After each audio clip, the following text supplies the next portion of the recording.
and to envision how the tools of the future can help repair the harms of the past. May we live today with a renewed commitment to dignity, accountability, and survivors-centered peace. I thank you. Thank you so much, Mr. Karambizi, for grounding today's discussion so clearly within the UN's peace and security architecture and the Women, Peace and Security agenda. I would like to now invite Her Royal Majesty Queen Angelique Monet Thompson, the Queen Consort of Etioni, Osun State, Nigeria, to provide her opening remarks. We need to change it.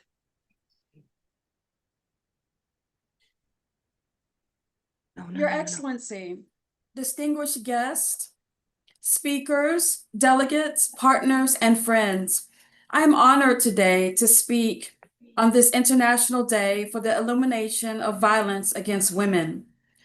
This day reminds us of the painful truth that millions of women and girls live through violence, not only because they are weak, it's not because they are weak, but because the system fails to protect them. Today, we affirm that protection, dignity, and peace are not privileges, they are rights. Conflict-related sexual violence attempts to destroy, identify, and belonging. Survivors carry invisible wounds, often in silence, due to the fear of stigma. Silence itself is a form of violence. To end the violence, their voices must be heard. Technology has transformed our world and connected us across nations. And there are tools that are around right now that still continue to exploit individuals and manipulate images. This is why today's discussion is urgent. Artificial intelligence is not neutral. It reflects our values. If we can use it carefully, it can perpetrate good. And that is why I'm happy to be here today, because we are here in healing, justice, and peace. I commend UNITAR, the Kigali Genocide Memorial, and Generative AI for Good for the leadership. Initiating Hearing Their Voices offers survivors a responsible and compassionate way to speak. We do this without exposing identity, without traumatizing them, and without risk. This testimony helps with dignity and moral compass. My work as a performing artist, filmmaker, and the Queen Consort of Etioni has shown me the healing power of storytelling. Operating as an international rights advocate and recognized as a pioneer in media and technology, I focus on applied human rights, and that means making dignity real through livelihood and the voice of those who often go unheard and unseen. Art, music, film allow us to see one another not only as statistics, but as human beings. Culture keeps memory alive, and memory is a form of resistance. Today, let us not simply admire the idea of change. Let us do the work of change. We must invest in survivor-centered technology, protect women online and offline, and include survivors in decisions that shape their futures. No woman should feel invisible. No survivor should feel alone. Violence against women is very preventable. Our tools have changed from ink and paper to networks, and our responsibility remains to protect the dignity of every human being. Let us use technology not to erase women, but to amplify their voices. Let us use AI not to manipulate, but to heal. And let us build a world filled with equality, respect, and peace. Again, it is my honor to be here today, and I want to congratulate all of the organizers for making this event possible. And I know that today we will come up with continued workable solutions for global good. Thank you very much.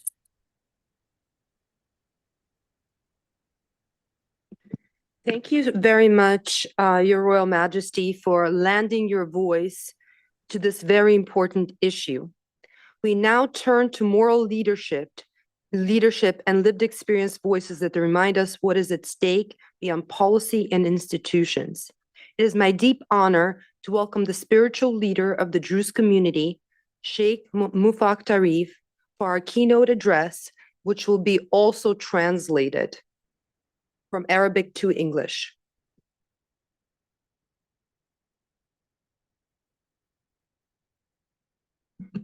الحضور الأكارم حفظ الأسماء والألقاب.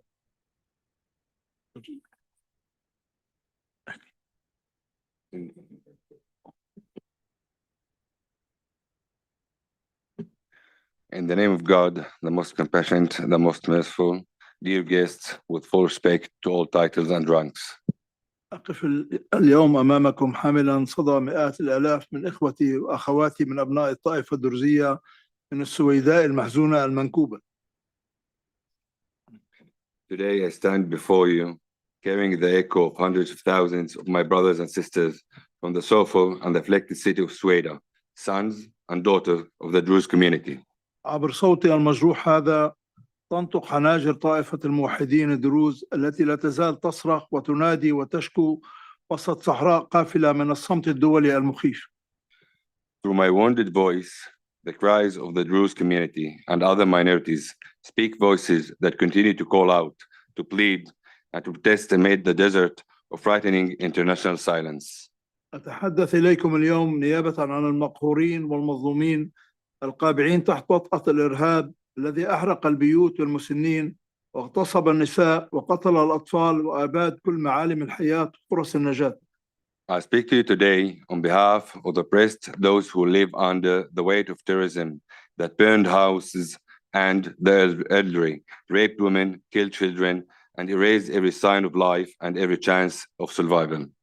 أخاطبكم اليوم لا باسم طائفية ولا سياسة ولا دين، بل باسم الإنسانية التي جعلها الله تعالى للبشرية مقاما مشتركا ورمزا معتبرا، مصرين على التمسك بها بما تمثله كقيمة أخلاقية سامية من التقارب والتسامح والتفاهم بين الشعوب، بعيدا عن مظاهر التطرف الرجعي الأثيم الذي ندفع فاتورته دموعا ودماء في دول هذا العالم المحتاج التشافي والسلام.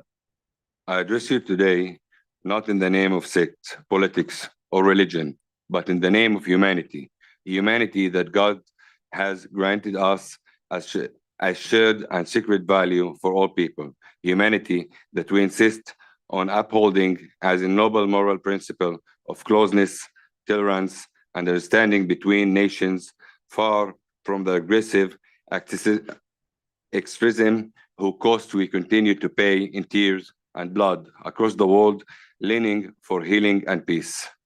قبل نحو 5 شهور شهدت السويداء حملة إرهابية ممنهجة شنيعة كان هدفها واحدا وواضحا وعلى مرأى ومسمع من الرأي العام، القيام بإبادة عرقية جماعية لأبناء الطائفة الدرزية في سوريا وطمس هويتها وخصوصيتها وتاريخها العريق في الشرق الأوسط. 5 months ago, Sweden was subjected to a brutal and systematic terrorist campaign with a signal clear, objective, visible to all, to carry out a collective ethnic cleansing of Syria Druze community, erasing its identity, its uniqueness, and its ancient history in the Middle East. حملة إرهابية غاشمة تكفيرية لم يكن لها أي دافع سوى الكراهية والتعصب الأعمى، حيث اقتحموا حرمات البيوت إفكا وعدوانا وأباحوا الدماء التي حرم الله سفكها ظلما وبهتانا، وأحرقوا ونهبوا وقتلوا وأسروا واغتصبوا ضاربين بعرض الحائط قيم الإسلام المعتدل العادل الآمر والداعي إلى السلم والسلام. A barbaric, extremist, and ruthless terrorist assault driven only by hatred and blind fanaticism. They stormed homes in deceit and aggression, spilled blood, that God has forbidden to spill unjustly, burned, looted, killed, captured, and raped, violating every principle of moderate and just Islam, which commands the abandonment of ignorance and calls for peace and reconciliation. خلف هذه الجهات الخارجة عن القانون كما يروج الإعلام المغرض المضلل، حكومة غضت النظر وأرخت القيود أمام حملة المجازر الشنيعة التي وقعت ضد العلويين، وبعدها أمام تفجير الكنائس والتعدي الذي طال المسيحيين، ليحين بعد ذلك دور الدروز. Behind these so-called lawless groups, as misleading media would have the world believe, stands a government that turned a blind eye and loosened the reins before interests that first target the Alawites, then church bombing and assaults against Christians, until the turn came for the Jews. أمام هذا الواقع على العالم أن يتحرك ويتخذ كافة الإجراءات من أجل ضمان الأمن وبسط الأمان في منطقة السويداء المنكوبة، وردع الهجمات الإرهابية على الدروز في سوريا مع رفع الخناق القسري المفروض على المحافظة، وفتح معبر إنساني لتمرير الغذاء والدواء للقرى الدرزية المحاصرة المنقطعة عن العالم، إلى جانب توفير الاحتياجات الأساسية التي تسد رمق الأطفال الرضع والمسنين وآلاف المواطنين العزل من الأقليات الذين أنهكهم التعب وأتعبهم القهر الطويل في ظل ما يقاسونه يوميا من مرارة التهجير والمرض والجوع، دون أن يجدوا من دول العالم منظماته من يرعى السمع أو يلبي النداء. In the face of this reality, the world must take action, implementing all necessary measures to ensure security and safety in afflicted Sweden, deterring terrorist attacks against the Druze in Syria, lifting the suffocating siege imposed on the government, and opening a humanitarian corridor for food and medicine to the besieged Druze villages cut off from the world. These communities need a basic necessities to sustain their infants, their elderly, and the thousands of unarmed civilians, humanitarian groups who are exhausted by displacement, illness, and hunger, with no state organization listening or responding.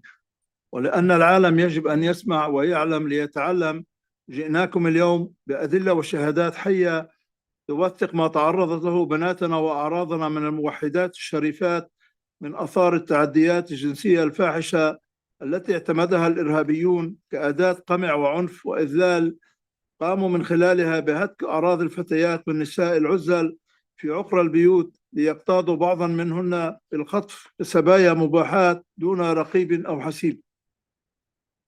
Because the world must hear and know in order to learn, we bring you today evidence and live testimonies documenting the sexual assaults and rape enduring by our noble Jewish women, atrocities used by terrorists as a weapon of repression, violence, and deep psychological torment. They violated women and girls inside their own homes and abducted others as captives without accountability. هذه الوقائع تضعنا أمام إحدى خيارين: إما الصمت والإنكار الذي يحمل معه نصرا لهؤلاء المرتزقة الإرهابيين المغتصبين الغاشمين، وإما التصريح والاعتراف لنعطي لهؤلاء الضحايا من النساء صوتا ومنبرا ودورا، ونعيد لهن حقهن وقدرتهن في استرداد وبسط سيطرتهن من جديد على الحياة. This leaves us with two choices: silence and denial, guaranteeing victory for those mercenary, violent, and abused terrorists, or speaking the truth, guaranteeing victims a voice, a platform, and a rule, and helping restore their dignity and agency over their own lives.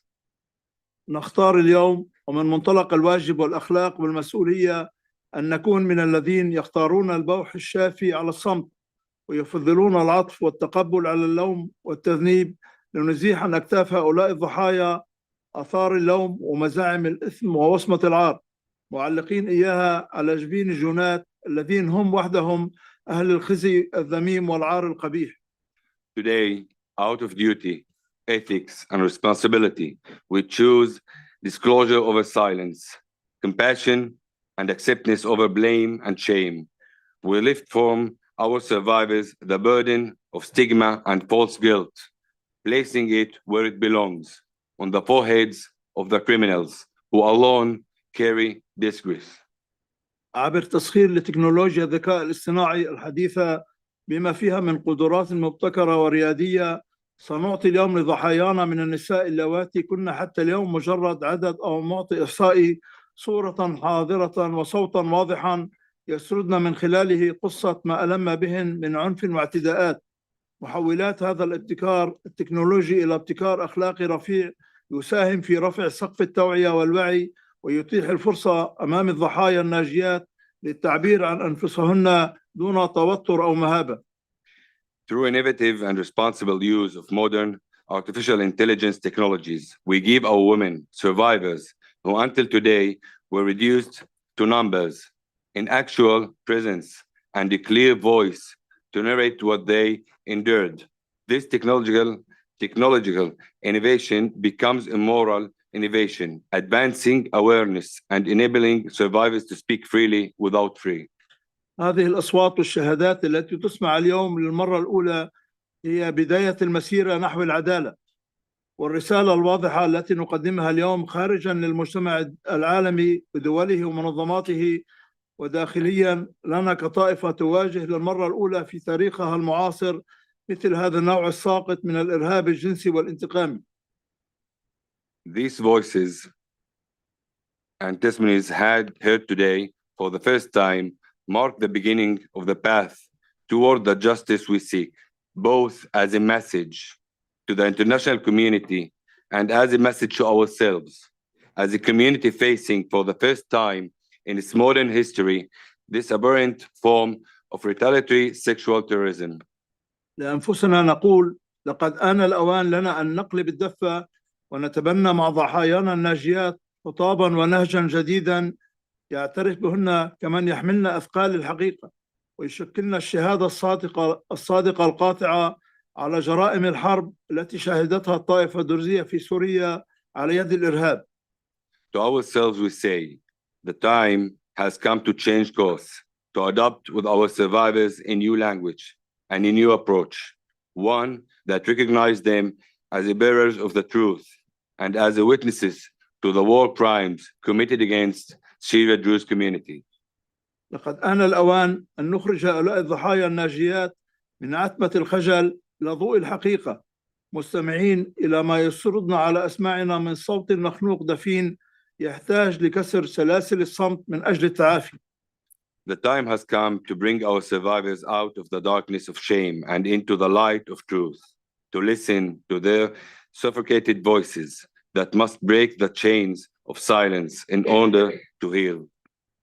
لقد آن الأوان أن نتوجه إلى كل ضحية ناجية لنقول لها اليوم: لا تستسلمي ولا تنكسري ولا تترددي، قولي كلمتك ولا تسكتي، أنت الضحية ولست جانية، أنت صاحبة الحق ولست المسؤولة، فلا داعي لتحملي نفسك ذنبا ليس لك، ولا حاجة لتبرري أو لتعتذري، كلنا نقف ورائك وأنت لست وحدك، كرامتك لا يخدشها اعتداء وشرفك لا يدنسه معتدي، تذكري بريئة أنت وطيبي نفسا ولا تخجلي.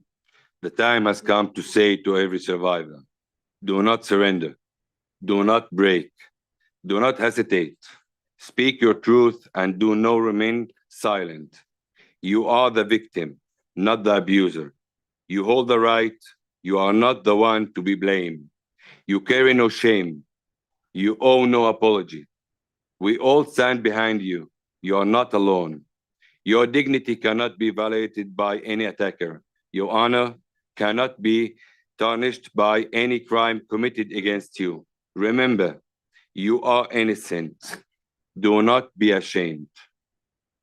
على العالم الذي صمت وأغمض عينيه إزاء ما حدث في تموز الماضي أن يتحرك لتقديم العون ومد يد الدعم والمساندة لهؤلاء الضحايا من النساء والفتيات اللواتي يحملن على أجسادهن وفي نفوسهن آثار هذه الجرائم التي هي جرائم حرب وجرائم ضد الإنسانية.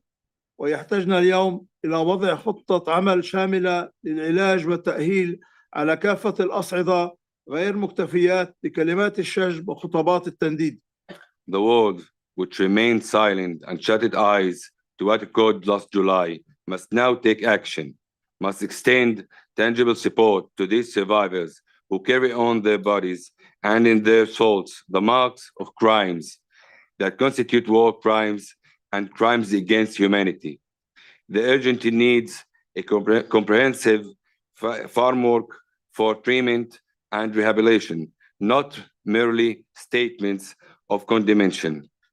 قبل الختام وعبر هذا المنبر العالمي الهام نعود ونطالب المجتمع الدولي والأمم المتحدة ومجلس حقوق الإنسان بالاعتراف دوليا ورسميا بما شهدناه من جرائم الحرب ومحاولة الإبادة العرقية بحق أبناء الطائفة الدرزية في سوريا، مع دعوتنا وحثنا على العمل الجاد والمتواصل من أجل إعادة مئات المختطفين والمختطفات الدروز من الأسر القسري إلى بيوتهم وعائلاتهم في السويداء، ومعهم آلاف النازحين الذين ينتظرون العودة بعد طول تهجير إلى قراهم وبلداتهم، مع التأكيد على المكانة التاريخية المحفوظة لأبناء الطائفة الدرزية في جبل الدروز، وعلى حق الطائفة الدرزية في السويداء والجبل برسم وجهتها وتحديد مصيرها ومسارها وإدارة شؤونها بذاتها دون أي تدخل خارجي.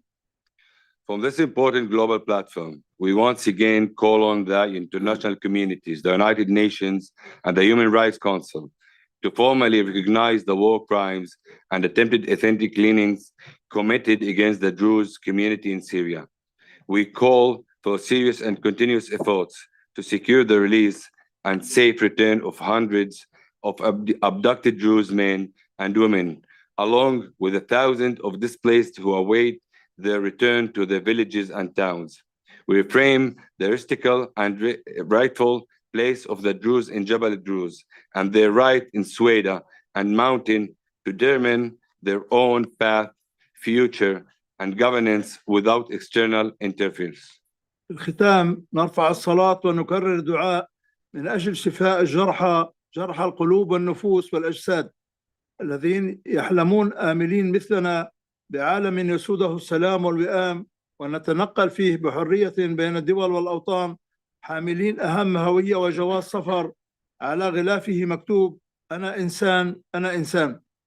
We rise our praise for healing of the wounded in body, heart, and spirit, who dream, as we do, of a world of peace and harmony, where people move freely across nations, carrying the most important identity and passport in existence, the words, I am human.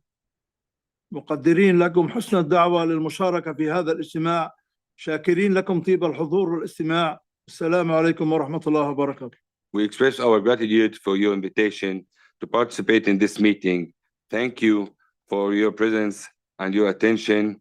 Peace, mercy, and blessings of God be upon you.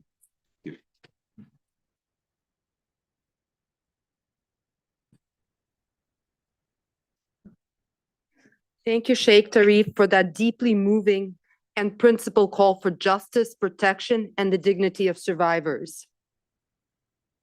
You really stand as a faith leader in a leadership position for the voices of survivors of sexual violence and conflict. We now move from moral authority to ethical innovation. How technology itself can either fuel harm or become a force for protection and peace. It is my pleasure to invite Ms. Shiran Lamdowski-Somech, founder and CEO of Generative AI for Good, to present the innovation spotlight of this event. Shiran, over to you. Thank you.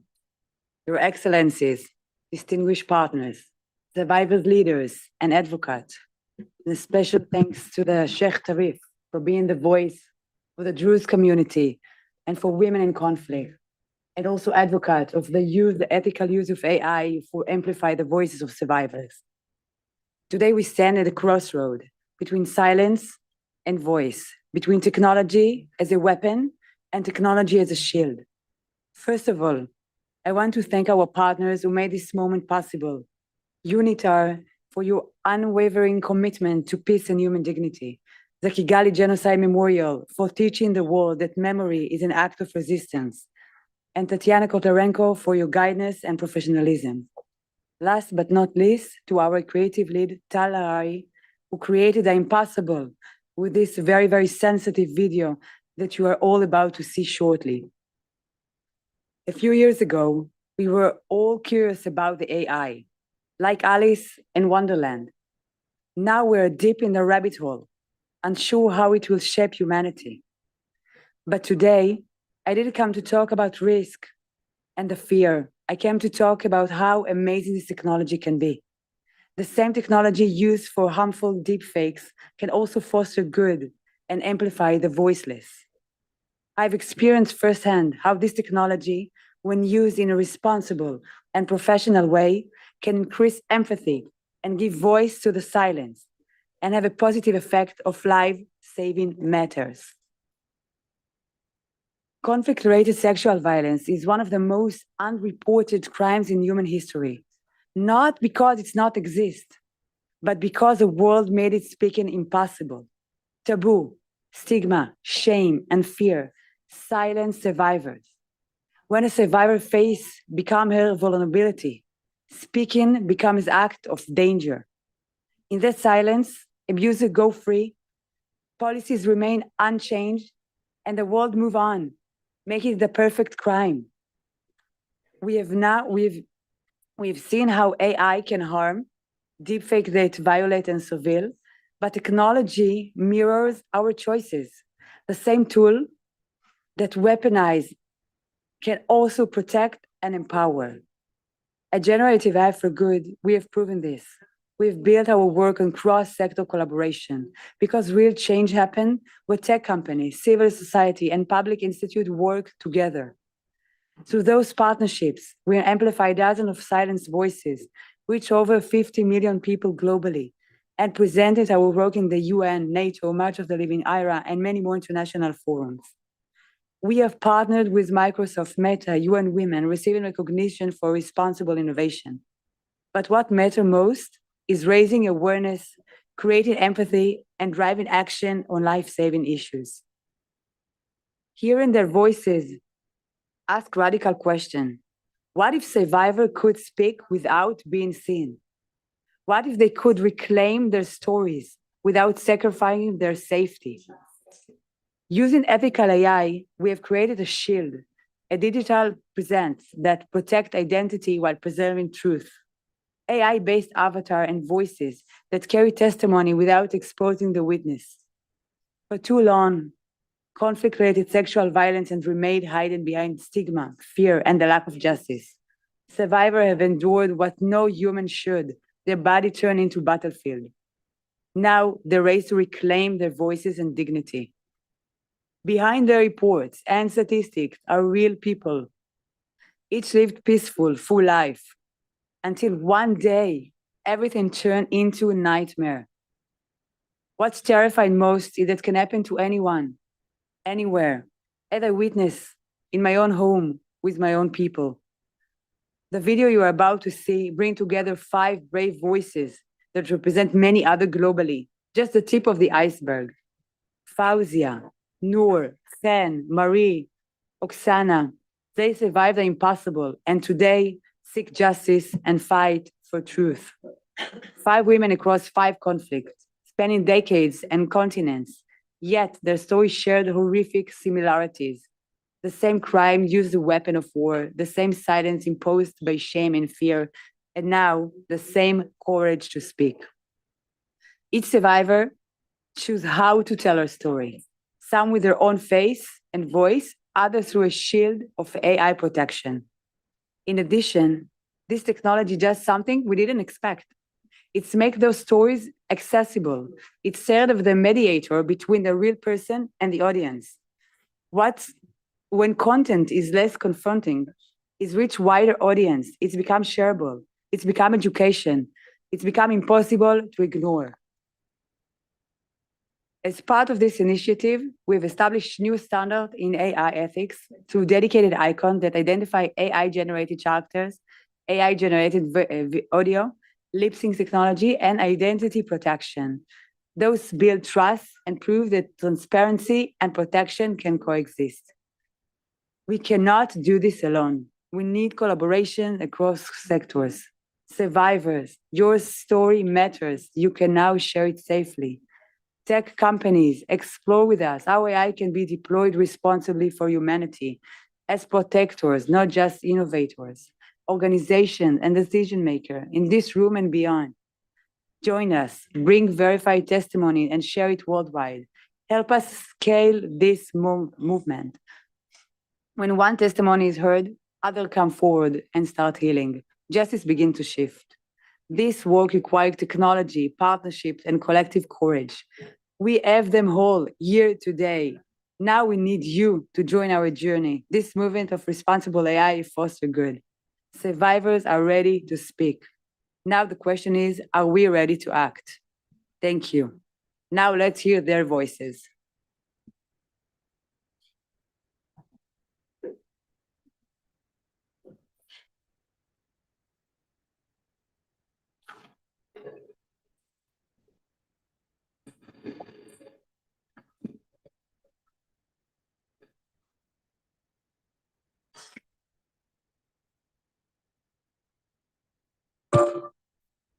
Most survivors can't show their face.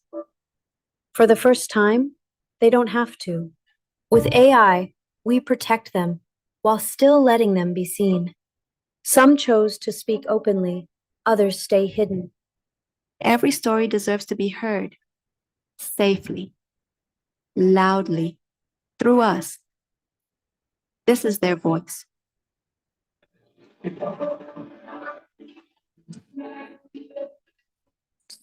I need your help. It's very terrifying here.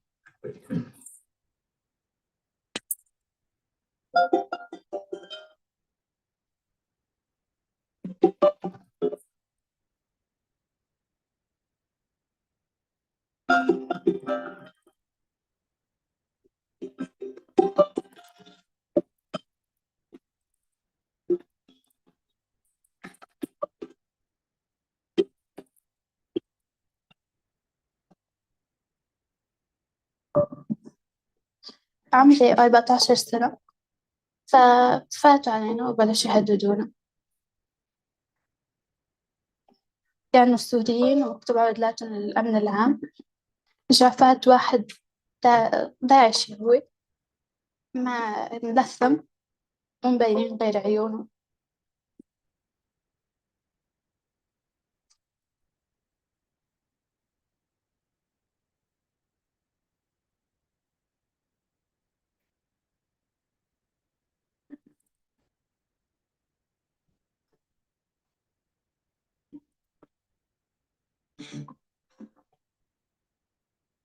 Umuryango wacu ubuzima bwawo bwari bwiza, twari abana 12, akaba ari njye wari umuhererezi. Tutsi barimo guhigwa, ingo batangiye kuzitwika.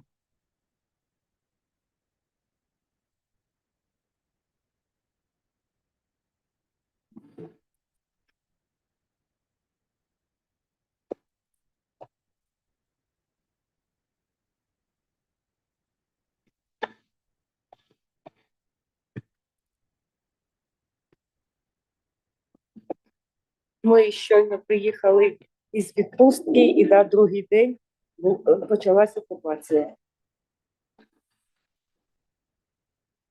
А 7 березня вони вже були в моєму домі.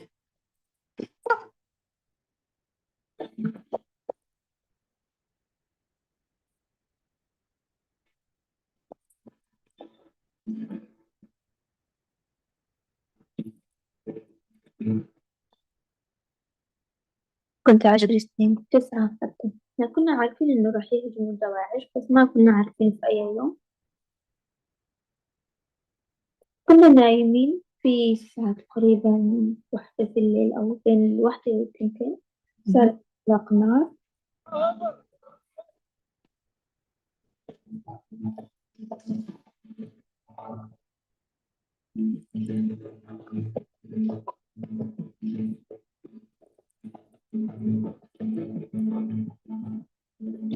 בשביעי לאוקטובר קרה לנו הנורא מכל, חדרו מחבלים בקיבוץ כפר עזה, לא תסריט שאי פעם דמיינו אותו, פחד מוות.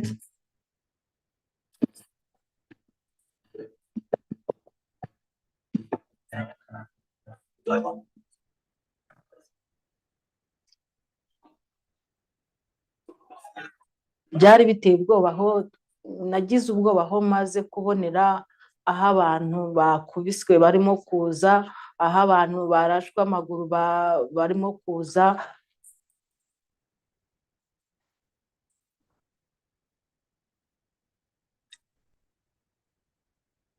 أجبرونا نحن نغير ديانتنا، انتقلنا على سجن تحت الأرض، حتى داعش إجا وضربني وقال لي ليش تحكي على أمي؟ قلت له إني أنا صغيرة بدي أمي. وقفني شلحني وعي ما في وسيلة يتواصل معه، وكان في مثل فريزة صغيرة على البرندة المسكرة. وقفني عليها وكثير ضربني، يمكن تاني كثير عم بصيح، فضربني كثير على وجهي حتى أسناني تأذوا من كثر الضرب اللي كان. До мене прийшов один, він штовхнув чоловіка у кухню, навів на мене автомат, його розстріляв з автомата чоловіка. שומעים צרחות, אל יהוד, אל יהוד. זהו, הם מעבר לדלת, הם רצחו את הבעל שלי נדב, ואז ראיתי שירו לים בפנים. הייתי בשוק, הייתי עמומה. فكانوا بياخدونا هنا سوق النحاس، نعتقد سموه سوق النحاس. اليوم سوق وما ملكت أيمانك، اليوم التوزيع. هو نزيديتي وين يا ولد؟ بينزلوا على التليجرام وصفاتنا مواصفاتنا وكانوا بيبيعونا.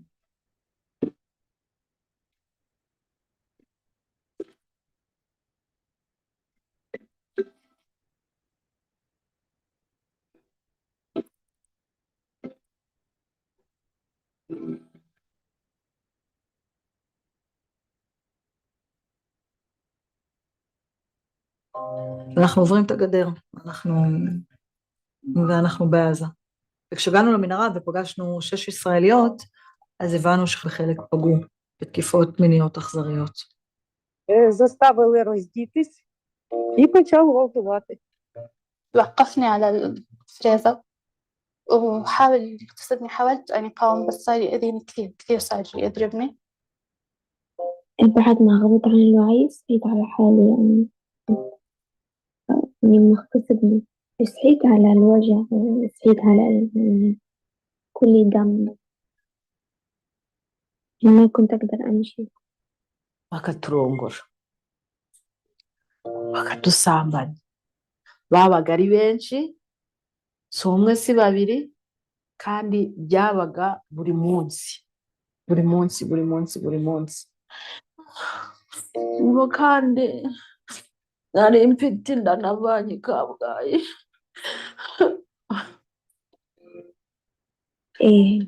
ما كنت أعرف، بس فجأة يعني بطني كبر وحسيت الإشي كان بيتحرك ببطني بعد 5 شهور لما عرفت يعني الإشي يعني حمل. بعد ما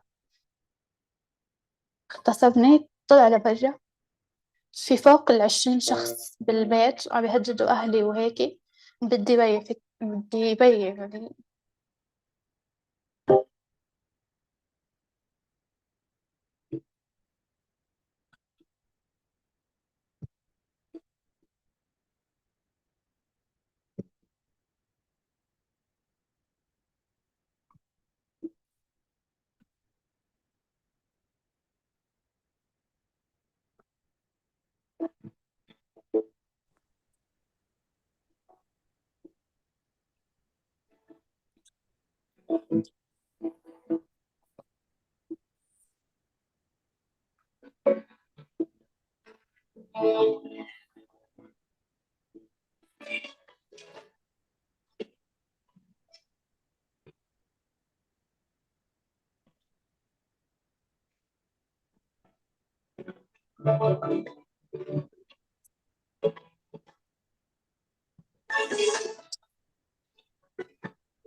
Thank you, Shiran, for demonstrating how survivor-centered trauma-informed technology can shift the balance from exposure to protection.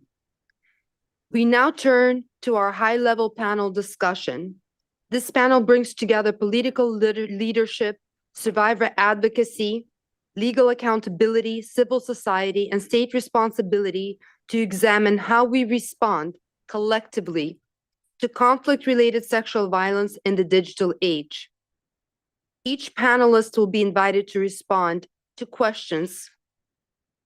With that, I would like to introduce my dear friend, you put it there, my dear friend, Ms. Fauzia Kufi,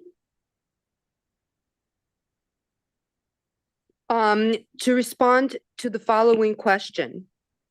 How has digital surveillance changed risks of conflict-related sexual violence? And how can ethical AI now protect women and document violations safely in Afghanistan? For example, to support the recently adopted independent investigative mechanism for Afghanistan. Fauzia, over to you. Thank you, Tatiana, for inviting me to be part of this very important and timely event. I also would like to appreciate and thank the organizers and truly enjoyed listening to all the conversations and keynote speeches. I hope you can hear me now. This year we commemorate the 25-year anniversary of Security Council Resolution 1325. If you look at the figures, the world today is even more living in a disparity, the disparity between gender, between global south and global north, between least developed communities, has even grown farther. In a time that we are speaking about how can AI help in documenting and transforming the way we work, let's not forget that in my country, women do not have access to basic and fundamental rights to education, to use a pen or a paper. I believe only if more women would have been given the role in the political leadership of Afghanistan, and if more women would have been given meaningful participation in the peace process in 2022 in Doha, the outcome of the peace process would have been different, and the fate of women in Afghanistan today probably would have been different. Lack of meaningful women participation in the peace processes make the peace processes less sustainable and more fragile. In terms of women participation in the peace processes, we're not only talking about physical participation, we're talking about their issues, their voices to be included. And that was my struggle in Afghanistan. After 5 decades of war, I wanted to have a dignified end and a just end to the war. Because for me, peace does not mean ending war. Peace does not mean silencing the guns. That's a first step. For me and for millions of survivors and people who have been affected by war in their communities, peace is more than absence of war. It's about coexistence, it's about justice, it's about the ability to be able to express yourself and enjoy the freedom and liberty like any human beings. That was the reason I participated in the peace process in Doha, in Qatar, between the then Republic and the Taliban, which unfortunately, due to lack of adequate women participation and enough attention to their voices and their demands, and also many other factors. The peace process did not end the way we had hoped for. As a result, now 18 million plus women in Afghanistan are victim of apartheid policies by the government, by the Taliban, making Afghanistan the only country on earth that does not allow women to continue to be educated, to work, and to be recognized as a dignified human beings. This is not a problem limited to Afghanistan. It's a problem that is constantly growing.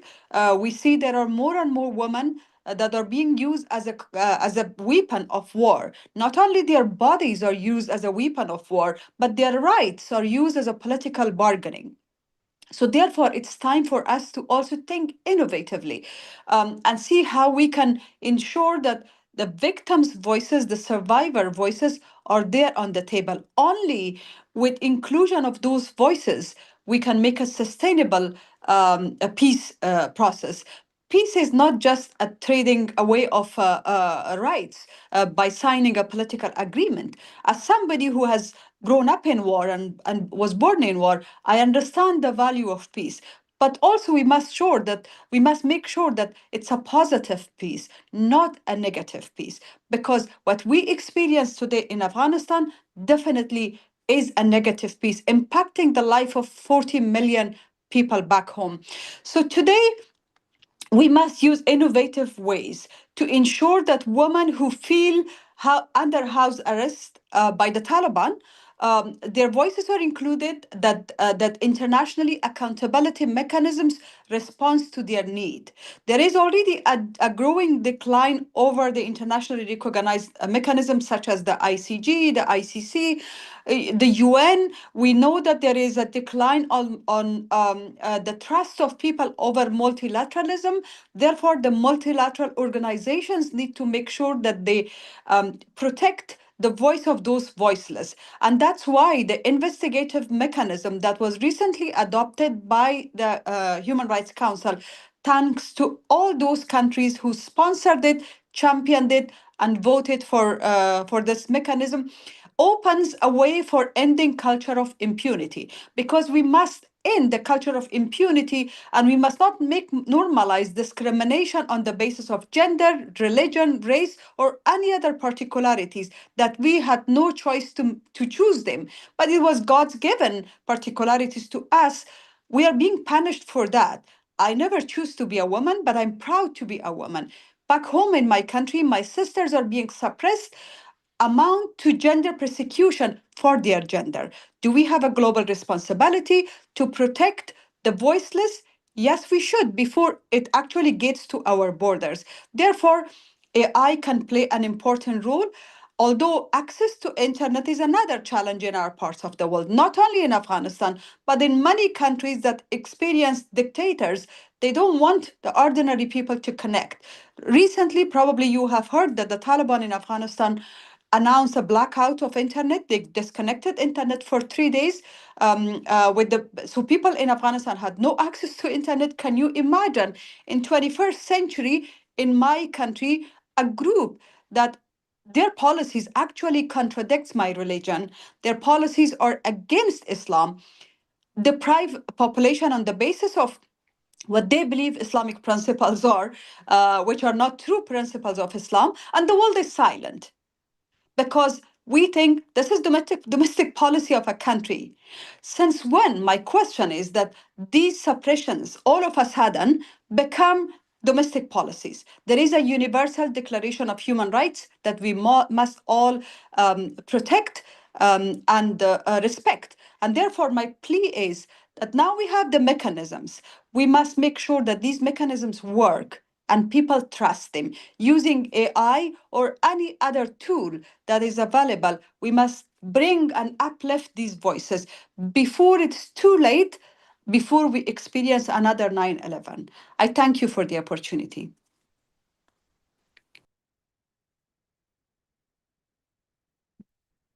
Thank you so much, Fauzia, for bringing your voice to speak for Afghan women who are living under the worst conditions of repression for women right now around the globe. We now move from political exclusion to the legal frameworks that seek to hold perpetrators accountable. I'd like to now invite Ms. Celine Bardet to provide an answer to the following question.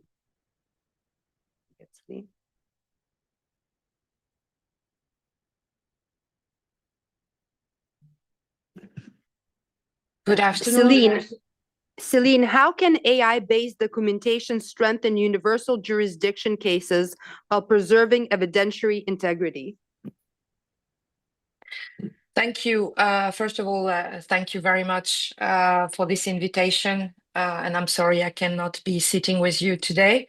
I wanted also to outline the relevance of the video I just saw. I didn't see it before, and it's extremely impressive.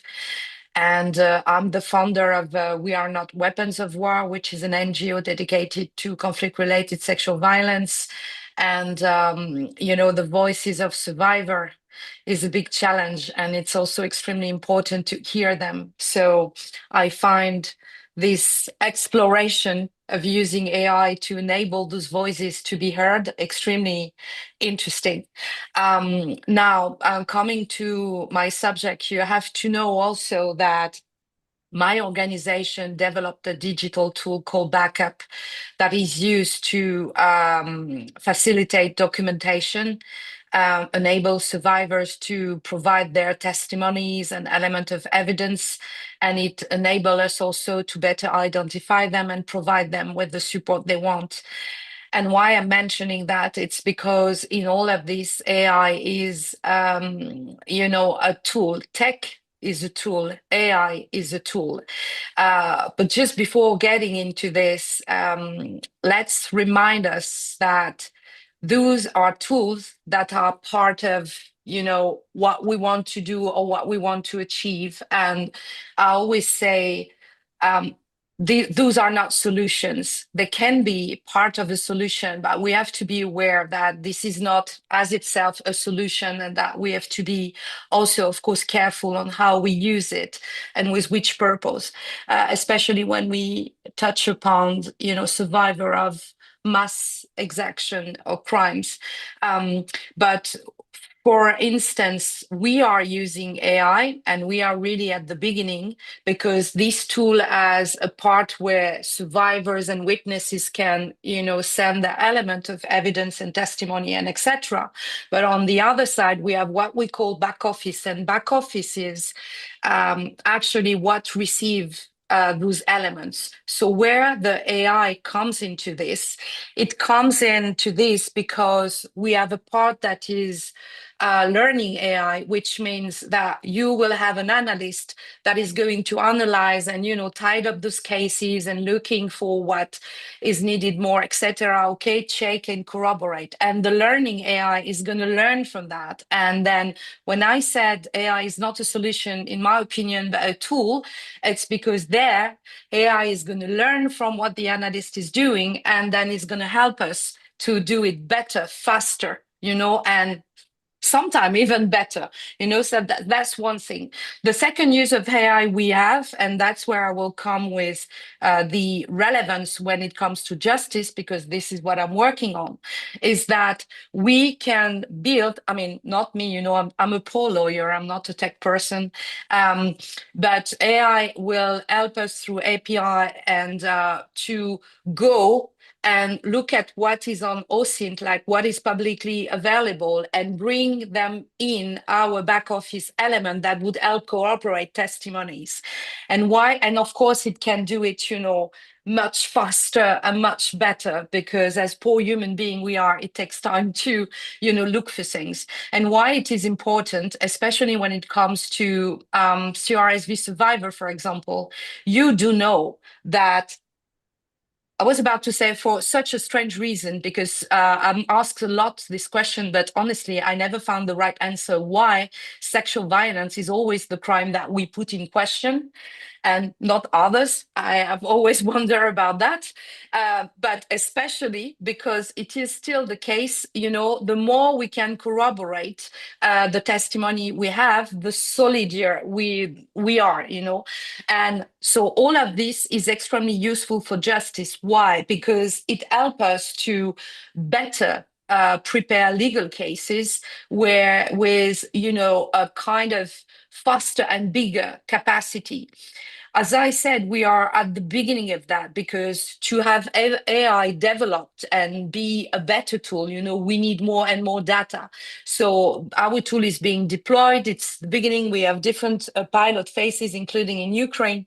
And in the months coming, we will have more and more data.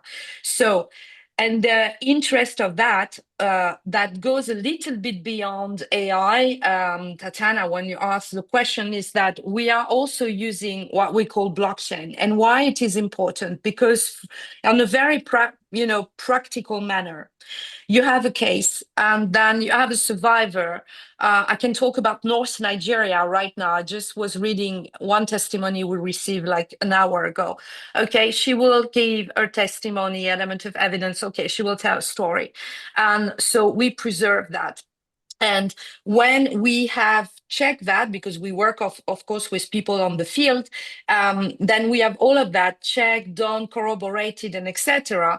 We use blockchain and we put these testimonies in, and blockchain is an added value. Why? Because we work, for example, with the International Criminal Court, also with investigator in France, because you have universal jurisdiction. Actually, in Paris, at the moment where I'm sitting, we have a case of a Congolese high-level person being tried for crime against humanity, where we are involved. That includes sexual violence provision in the indictment.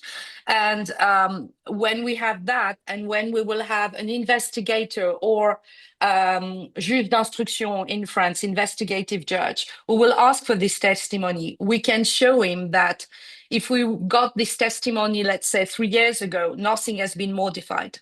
And that is being proved with using blockchain. And this is, not, you cannot contest that. And that's also what we use. So saying all of that, it means that I've been very interested since the beginning. Again, I'm a Paul lawyer and I'm an international criminal investigator. I'm interested in technology, but I would say randomly, like everybody. And then I got more and more interested in it because I really saw that it can help, the justice process, the protection of survivor, and us to do better in our job and to be more solid, because that's my obsession. When I go on a legal case, I want to win, for the victims. And that's what technology can do. And it's the other thing, and I will finish on this, is that's why I was so moved and interested in the work you are doing here, because voices of survivors, at the beginning, when I set up backup, this digital tool we have, I was really very much thinking about justice, okay? But then I realized two things that actually splashed into my face.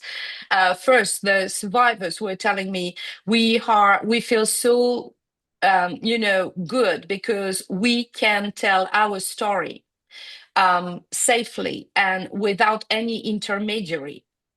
And this is our voice being, secured somewhere. It means our story exists. And I didn't think about that. And to be honest, now I'm trying to think about what I could do about that, because that's also a kind of memory, coming from the field and exposing what is happening and bringing the voice and the history of people and saying, yes, it did happen. That's the truth and that's my voice. And this is what I want to say.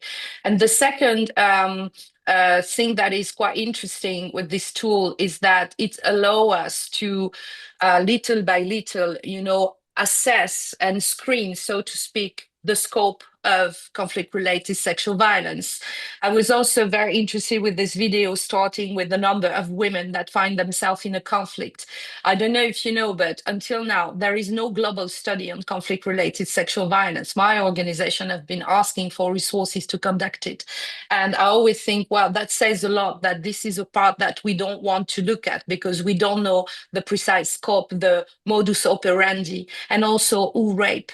And when we talk about justice, this is also very much about that, you know, it's about who is raping, who is doing that, and it's about accountability. So yes, technology, AI, blockchain are tools that can be really, added value on the work we are doing.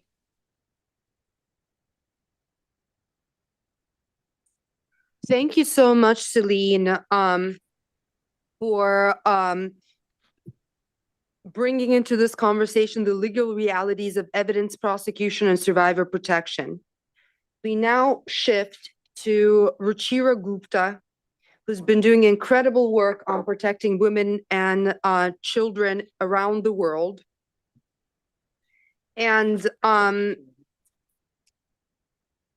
Ruchira, from your point of view, how is technology reshaping trafficking and conflict-related sexual violence, and how can AI disrupt these economies?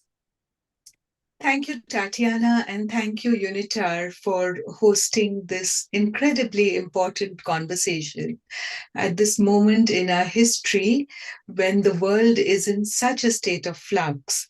And the people who are taking advantage of this are, of course, people who are faster than us in civil society or the United Nations. And those are organized criminals, especially in the sex industry, that I know the most about. In my own time as an activist, human trafficking has become the second largest organized crime in the world, slipping from third place up to second place. And this is also true because of technology. Traffickers have begun to take advantage of the new technologies which are available to them. And much of trafficking is now not just in the old-fashioned brothels in streets where girls are soliciting, but now it is actually shifted online, and recruitment is being done online through social media platforms. Seasoning and grooming is also being done online through social media platforms, both to create the demand and to victimize young people who are lonely or who have had a fight with their parents or who have low self-esteem, but have faced body shaming and bullying. So now with AI, another dimension has been added, which is that AI can process data at very fast speed. And so it actually looks for young people who are on Insta, Snapchat, and other social media, TikTok. And basically, they look for young people who say, I'm angry, I'm sad, I'm lonely, I want to commit suicide, I've had a fight with my parents or my friends. And they target them by pretending to befriend them. Chatbots acting as human beings, and they say, I'll be your friend, and I think you're fine, and I think you're pretty, and I like that shirt you were wearing. And slowly they become the closest companions to these young people and then begin to invite them into sexual acts. This is known as seasoning and grooming. And then very quickly, from something which is online, they ask the kid to meet them in a hotel, in a party, on a date, or even start blackmailing them with videos they make online. And the child sometimes disappears straight from school. They'll be told to go somewhere and they'll never come back home. And then later, mothers will be looking for the child and find them being auctioned online. As we know in the case of Nicole, a mother who actually found her child online and then filed cases against some of the big social media platforms to get a settlement. And so this is happening increasingly, and hundreds and thousands of children are being recruited and groomed and seasoned. But at the same time, technology is here to stay. It's neither good nor bad. It's neutral. And if AI can process data for the traffickers at fast speed, AI can process data for us at fast speed to do two things. One is to spread awareness among young people so that they know what the pitfalls are, how to take on issues of body shaming and bullying, but also to know the danger signs of what the traffickers will be, what fake chatbots can do. The other is that we can also process data at fast speed to track the traffickers who are auctioning the kids, who are recruiting the kids. And one of the two best practices I would like to quote here is there are fake chatbots which have actually posed as sex buyers and entrapped men who are looking to buy young girls or very young boys, and actually then handed them over to the police. The other thing which AI has been able to do is to process data of hotel rooms or places where kids have been held hostage and they have posted a picture somewhere, and through somehow matching images and information, they're actually able to zero in and work with Interpol and other police departments to actually zero in on these locations and find the kids, rescue them, and go after the people who own those rooms or hotels or places. So there are good things and bad things, and we have to disrupt what organized crime is doing and sex traffickers are doing. And we have to, first of all, acknowledge what is going on. And the acknowledgement is exactly a conversation like this at the time when we are celebrating and marking Resolution 1325 and saying that sexual violence increases during times of conflict. And Fawzia spoke about that. And that also happens. And we have seen that during the invasion of Ukraine, Ukrainian girls became one of the most searched for terms on the internet. And the same thing happens wherever there is a conflict. And there is the targeting of people from the so-called other groups, women from the other groups for rape and sexual violence. Again, AI can play a role here by helping women who don't have access to information and knowledge by bridging all this and using technology to get them information so that they can access some services or some help or even some guidelines. The same thing is true also in terms of right now we are looking at climate crisis, and we are looking at refugees, migrants, and asylum seekers and traffickers who are taking advantage of the lack of their information, knowledge, support.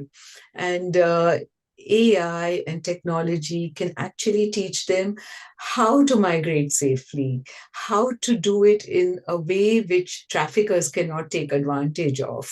So there are different ways that technology can be used, and we have to use our imagination to be able to harness the technology that is available.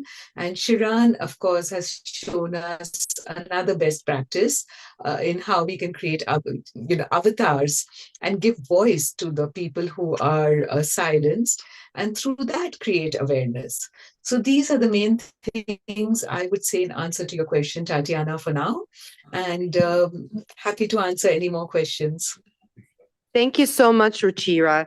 And now we turn to our key speaker of the day, Fawzia Amin Sido, who is a Yazidi survivor leader, whom we have seen in the video that was played, where she chose to use her voice, her appearance, to talk about the realities of what actually happens in conflict settings and how technology is used to sexually exploit and traffic victims of sexual violence from conflict zones. So with that, I would like to hand over to Fawzia Amin Sido and ask you the following question. Your participation in hearing their voices is very key to creating an understanding of conflict-related sexual violence. In your view, what safeguards must exist for AI-based testimony so survivors are never exposed or re-traumatized? Over to you, Fawzia. شكرا لكم على هذه الفرصة لسماعي أنا هنا اليوم. ليس فقط ممثلة للنساء اليزيديات بل كناجية أنا أؤمن أن الصمت يقتل أكثر من الألم. Thank you very much for having me today and hearing my testimony. I'm here not only as a representative of the Yazidi community, but as a survivor, as I believe that silence kills 10 times more than pain.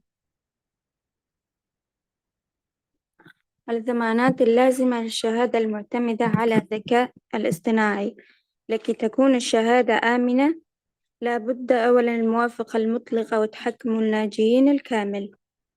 يجب أن يقرر الناجيون كيف ستستخدم شهادتهم وأين ومتى. Guarantees should be provided for survivors in order to use AI to collect and provide their testimonies.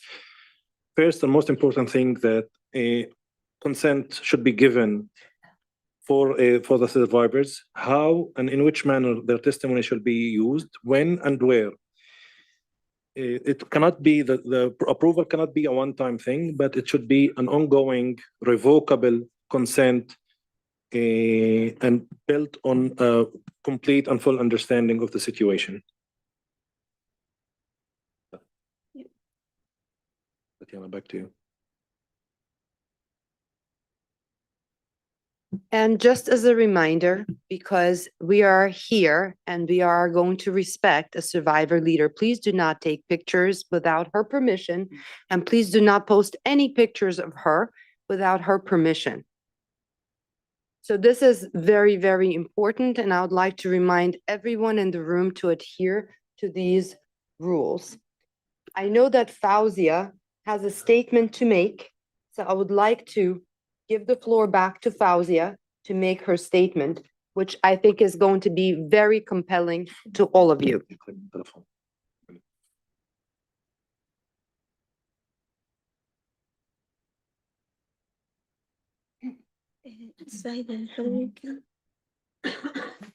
السيدات والسادة الكرام، اسمي فوزية وأنا هنا اليوم ليس فقط ممثلة للنساء اليزيديات بل كناجية.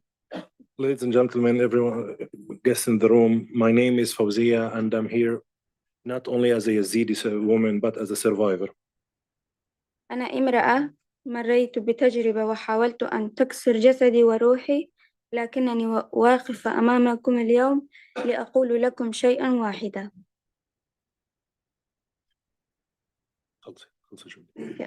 لقد نجوت ولم أفقد صوتي. I am a woman that went through an experience that tried to break my body and my soul. But yet I'm here standing in front of you today to tell you one thing. I survived and I will not lose my voice. أنا هنا لأنني آمن أن الصمت يقتل أكثر من الألم. أنا هنا لأن كل امرأة تعرضت للعنف يجب أن تشعر بأن العالم يسمعها ويؤمن بها ويحميها. I am here because I believe that silence kills much more than pain.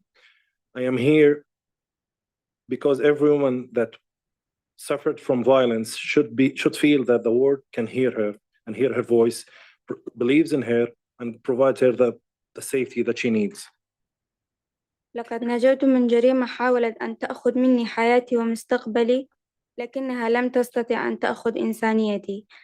لم تستطع أن تمحو حقي في الحياة أو تمنع قلبي من أن ينبض بالأمل. I went through a tragic experience that tried to take my life and my future from me, but it could not take my humanity. It could not erase my right to exist or to stop my heart from beating with hope. أنا لا أتكلم لأحكي تفاصيل مؤلمة، أنا أتكلم لأحكي قوة المرأة.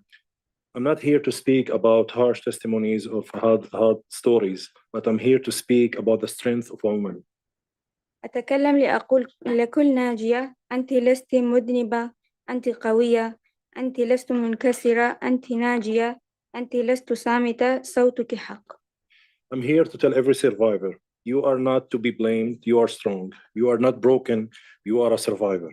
You are not silent, your voice is the right. شكرا إنه سمعوني. Thank you very much for hearing me.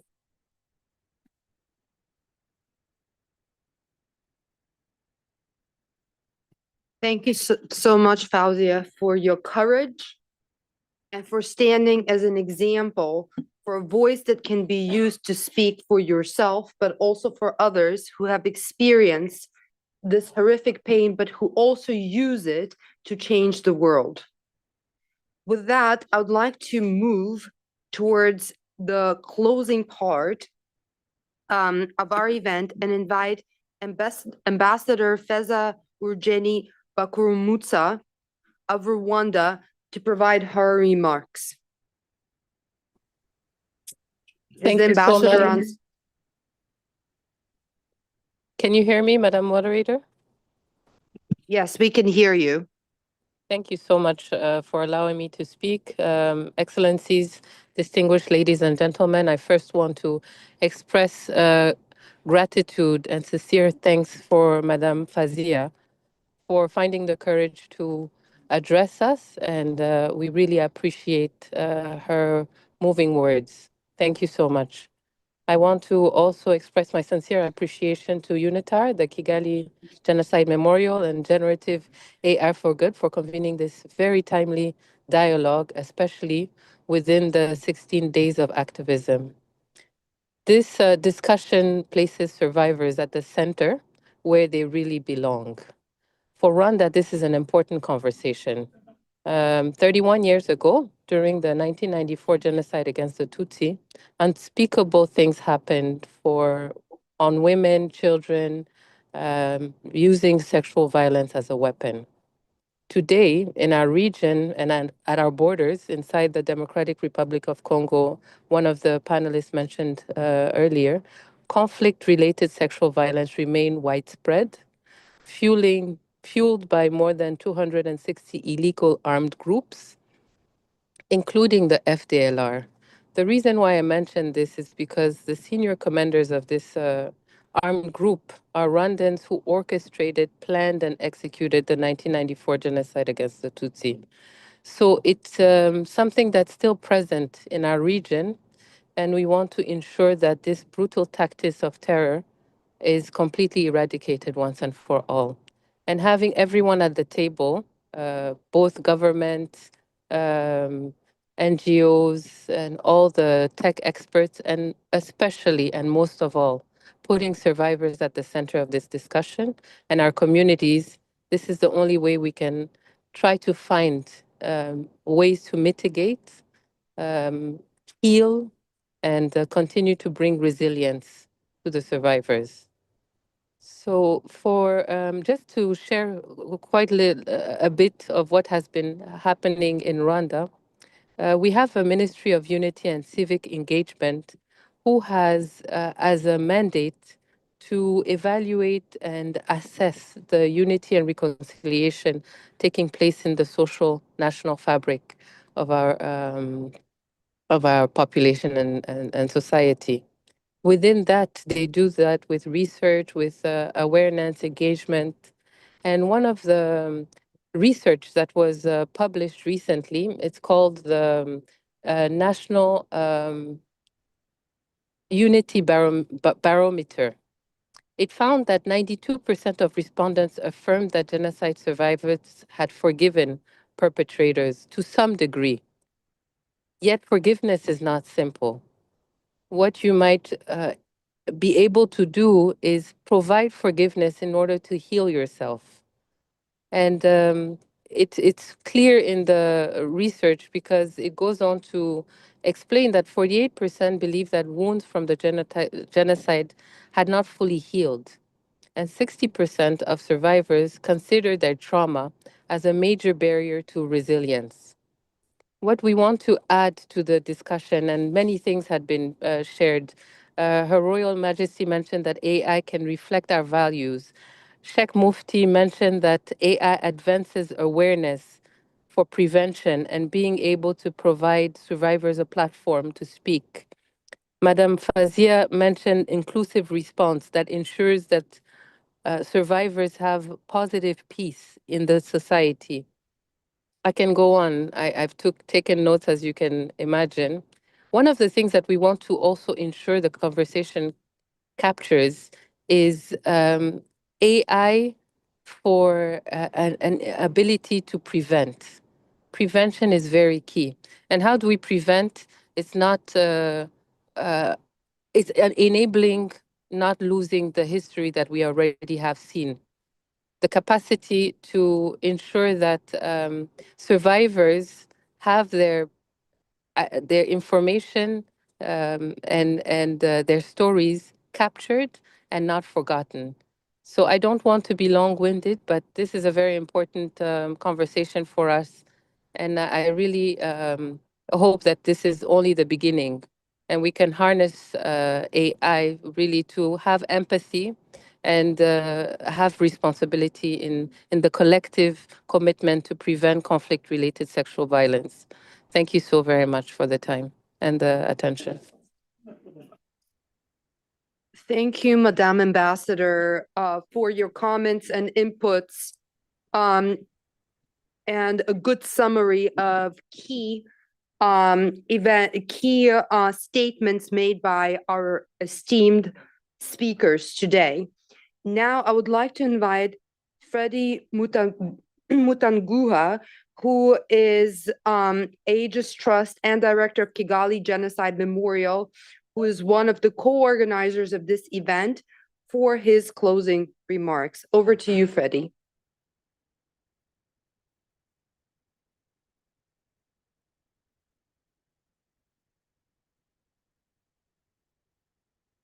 We can see you, Freddie. You can go ahead. Muted. It's muted.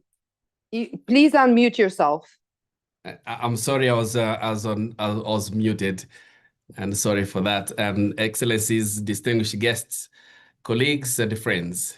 It's my honor to speak alongside esteemed speakers and who have come before me on this important event. This event was coordinated, as I have said, by UNITAR, Generative, AI for Good, and Kigali Genocide Memorial. I'm very sorry for not being with you in a person, actually in that beautiful room, but I'm speaking from Kigali Genocide Memorial, a place of remembrance, a place of dignity, a place where more than 250,000 victims of genocide are laid to rest. 250,000 victims of genocide against Tutsi, part of 1 million men, women, and children brutally murdered in just 100 days in 1994. This was a genocide in which rape and sexual violence were used systematically as a weapon of destruction. Hundreds of thousands of women were raped, and many were deliberately infected with HIV, condemned to suffering and death long after the genocide ended. According to Avega Gahozo, a Rwandan association supporting genocide widows, testing conducted among women survivors showed that approximately 67% of those who have been raped in 1994 genocide against Tutsi were HIV positive. 87% of them were traumatized, showing severe PTSD signs. Today coincides with International Day of Commemoration and dignity of the victims of the crime of genocide and of the prevention of this crime. As we honor the memory of the victims, we also acknowledge a painful truth.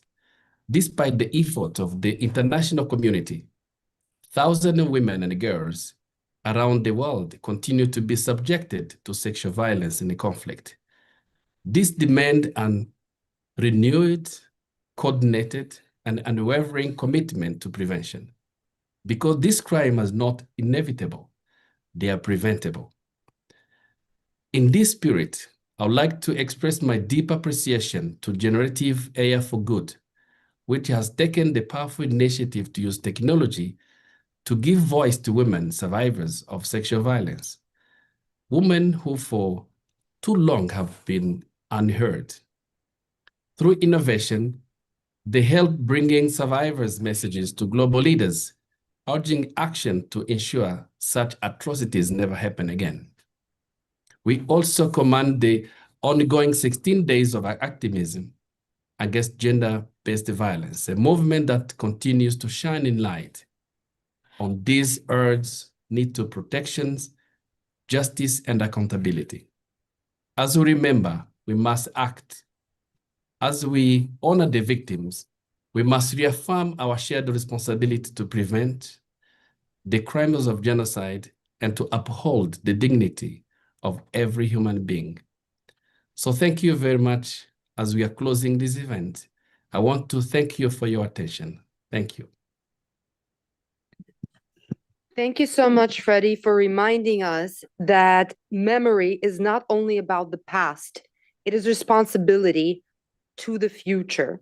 We now turn to a perspective on technology, responsibility, and innovation. I invite Mr. York Rhodes III, Director of Strategy and Transformation at Microsoft, as well as adjunct professor at NYU, Ethical Tech Lab co-founder. Over to you, York.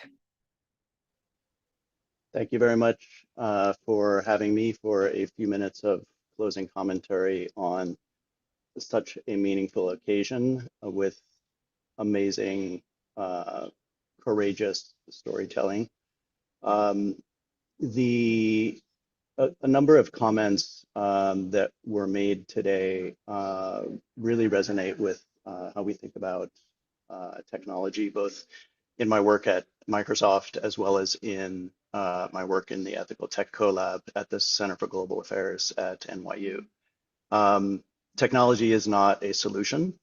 It is a part of a solution, and most importantly, it is an enabler of human beings and the voices of humans in its solutions.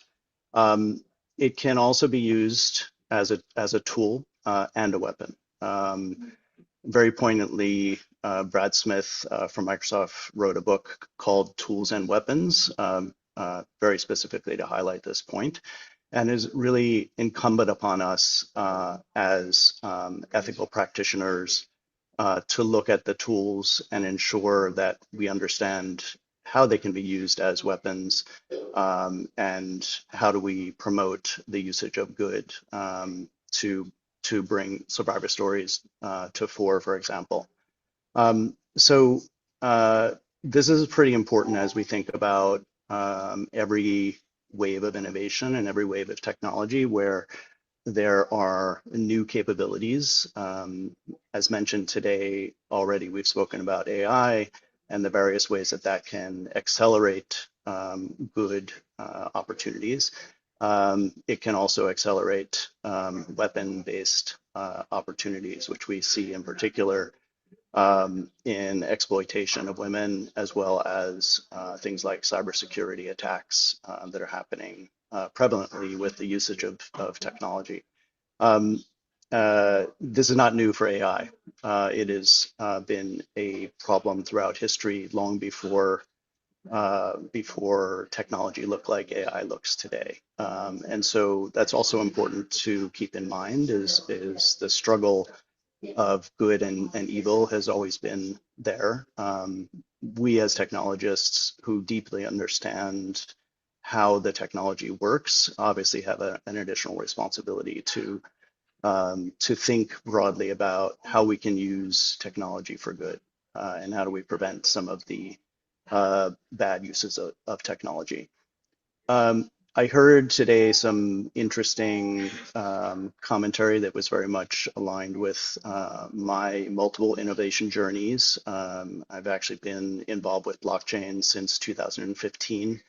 I co-founded the work at Microsoft in blockchain, and the examples that were used, having a permanent record of transactional time-based or event-based history, is one of the key criteria that makes it useful technology from the perspective of understanding what happened and understanding and providing permanent archives to evidence that is associated with what happened, as an example. The other examples through our collaboration with Sharon's work and Tatiana's work around using technology to drive empathy of the voices of survivors, but not just to drive empathy, actually to drive the distance which we can think about carrying a survivor's voice and the stories that survivors have to tell, and others who didn't survive need telling. And this is one of the powerful tools that we have in the Western world to help drive empathy into communities that otherwise don't sit in sessions like this session and don't experience the on the ground reality of war and of genocide in various parts of the world. And so that is a tool that we absolutely should be taking advantage of to help drive empathy. Empathy actually drives action. And it's really the first step using these tools to tell those stories and have impact with the tools. Additionally, some of the work that we do in the Ethical Tech Lab is specifically focused on how can we use technology like AI and other tools to accelerate the awareness and actually find signals of grooming behavior online, where about 90% of human trafficking recruitment takes place. And that obviously is something that requires scale, and tools like cloud and AI hosted in clouds provides us with the scale to do that. And so that's something that we're looking very closely at, is how do we find and prove that a signal looks like a particular type of activity, such as grooming, and then use that to go search for incidences of that signal. In an ideal case, that can be used in a preventive manner to help a potential victim understand that the next action they're about to take is not going to be a good action for them to take. That's obviously requires additional adoption of technical approaches, but if we can find the signal, then I think we can solve for the technical adoption that could help prevent people from falling into the trap of human trafficking recruitment. The other, I think, really important point that we've done a lot of collaboration and thinking about through the work with AI avatars is memory. Using these tools for creating the stories of our generation, just as voice and written word was used to tell us stories of prior generations. The tools that we have today are tools that we should think about using as powerful ways to have memories of victims, of survivors, and other people in our lives. And so with that, I will pause my comments, but know that we are really thinking about the technology and the potential of the technology, not just to do the things that you would expect technology to do, but also to think very much from a human perspective. What things can we help with, and how can we help at scale to drive change in people's lives worldwide using technology. So I thank you, everyone who had an opportunity to speak today. And thank you, Tatiana and UNITAR, for bringing together this group. Thank you very much. Thank you so much, York. On this commemoration of the International Day for the Elimination of Violence Against Women, and during the 16 Days of Activism, today's conversation has shown us that survivors, justice, ethical technology, and political will must move together. I would like to thank our speakers who have joined us here in person and online from around the globe, partners, many co-sponsoring NGOs, close to 30 from all across the world as well, and participants, both in person and online, for your leadership and commitment. As a small announcement before we conclude today's program, There were some technical difficulties for some of the participants to join online, and a link will be sent and shared to you so that you could watch the full program. I would like to thank our organizers today, UNITAR, the Kigali Memorial Institute, and Generative AI for Good for their leadership and hosting this important event. Until next time, thank you. Thank you.